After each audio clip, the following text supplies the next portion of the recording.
Remember that? That was my best ventriloquist attempt. Puppet, Chef. Oh, I love that sound. Like I'm holding a sword. And Ansible. 3 configuration management tools that we could possibly use in our network. We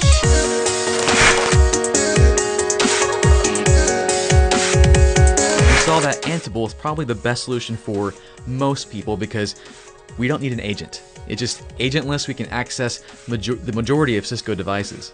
And not just Cisco, a lot of vendors. Almost all vendors.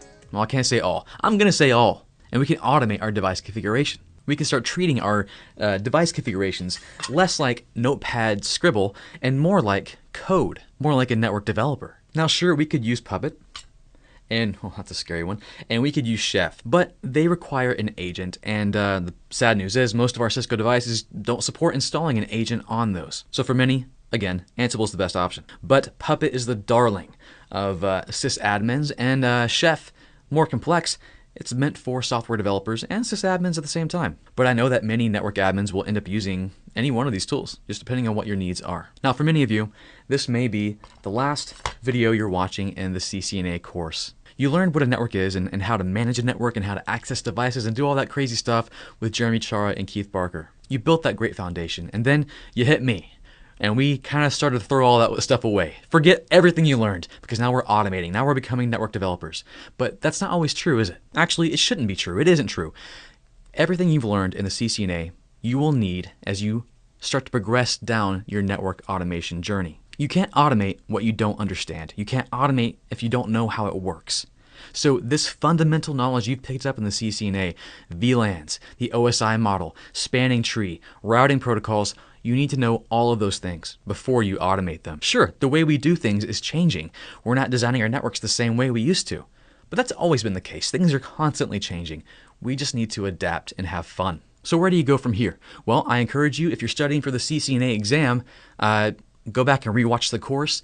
Lab, lab, lab. Get those fundamentals down. They are so vital to your success now and so vital to your success down the road, because those fundamentals will serve you so well in no matter what role you have. And then once you have that CCNA under your belt, then it's a choose your own adventure, because Cisco's new certs, it's amazing. You can pick CCNP Encore, which is the enterprise CCNP. You can go down data center. You can go to security. I mean, there's so many options now, and each one of those has another option. It's really a choose your own adventure situation.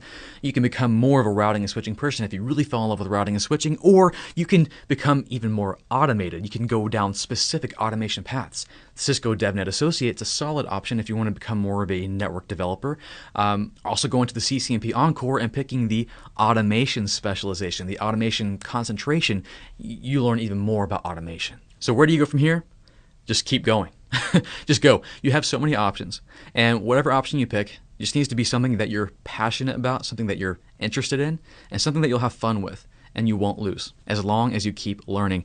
Now, before we leave off, before I let you go, I want to kind of do a state of the union of where we're at now with network automation, because we talked about a lot of tools. First, we talked about automating with just Python and SSH using a tool called NetMiko, and then we looked at replacing everything and using a controller, and that's like so futuristic. And then we talked about some configuration management tools. Where does all this fit in? I want to paint that picture for you real quick. So we first looked at how we could just learn some Python, script up some beautiful Python, and then using a tool called NetMiko, we could access our routers directly, programmatically, and apply configuration to not just to one device, but multiple devices. Now, this situation right here is great for learning. It's great for you to learn Python. It's great for you to learn how to manage a lot of configuration and templating and all that cool stuff. But in the long term, your company isn't going to like the fact that you have a bunch of Python scripts laying around that maybe only you know how they work. And if another network engineer came in to try and help out, he may be totally lost. So this is great for starting out. It's great for small infrastructures, small networks. But as you get bigger, we have bigger needs, and we have a greater need for stability, for consistency.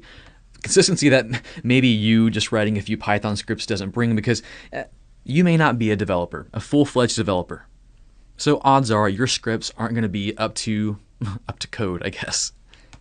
Not saying they're bad scripts, just that becoming a software developer is quite the discipline, and it's a lot of work to write up a bunch of Python scripts and programs that can do what a controller does.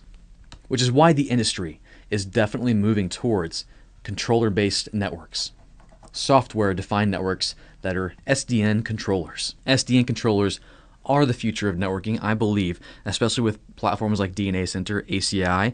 We can automate our WAN, SD-WAN. We didn't talk about that too much, but you'll see more of that as you go into the CCNP realm. And even all those options are coming under the DNA Center umbrella, to where you have a single pane of glass where you can see everything you're automating right there.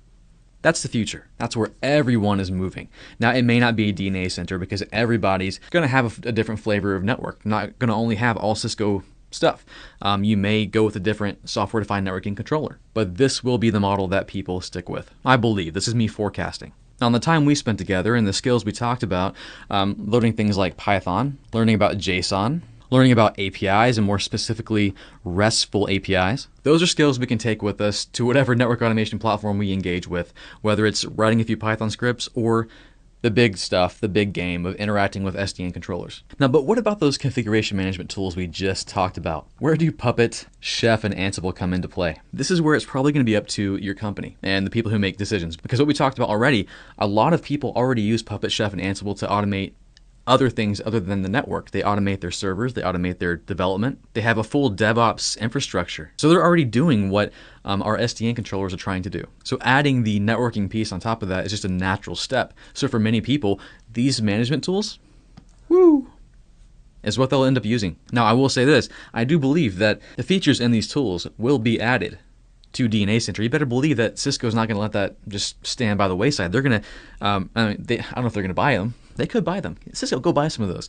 No, DNA Center and SDN controllers will start to have more of the same features that Ansible has, that Puppet and Chef have. Managing configurations, making sure they're consistent, having a declared state of things. So to sum this all up, I do think SDN controllers are the future. Unless you're at an organization that heavily uses any one of these things and they can easily implement network automation into those tools, making their DevOps cycle come full circle.